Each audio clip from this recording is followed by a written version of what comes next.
Hello, my name is Ben Sadler. I'm the pastor at Goodview Trinity Church.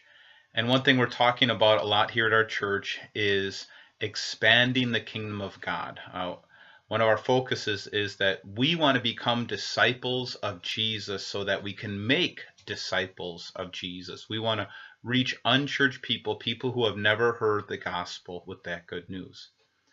Now, why are we doing this? Well, I think very often a church can want to expand their membership and reach the community when they're going through financial troubles. They maybe think if we could expand uh, our membership, maybe we can grow our finances. Or if our church is shrinking, maybe if we go out and find more people, we can grow our membership. But that's really not the issue right now in our congregation by God's grace. There's another reason that I would really like to engage the community with the gospel.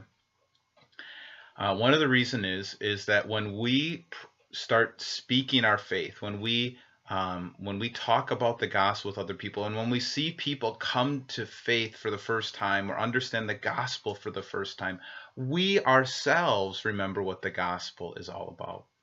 See, for most of us, in our congregation at least, many of us grew up in the church. Many of us have heard the message of Jesus from little on up.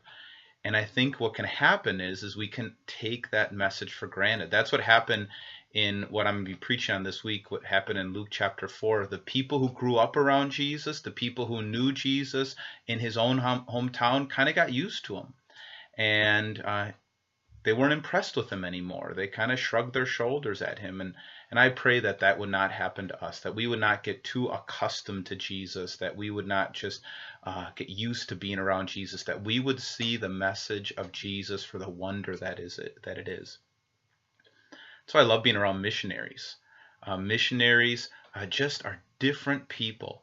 When I'm around them, I get excited because as they engage people outside of their culture, outside of their background, people who don't know the gospel, with the gospel, they themselves are refreshed. They themselves remember this good news. And that's what I pray happens to us. I pray that we continue to grow to be a mission congregation that has our sights on reaching the lost with this good news so that we would understand what it's all about again.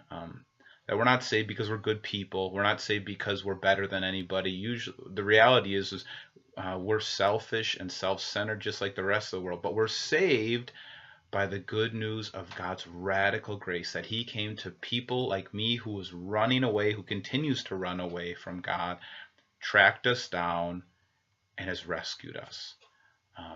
I pray that that good news would fill you with joy.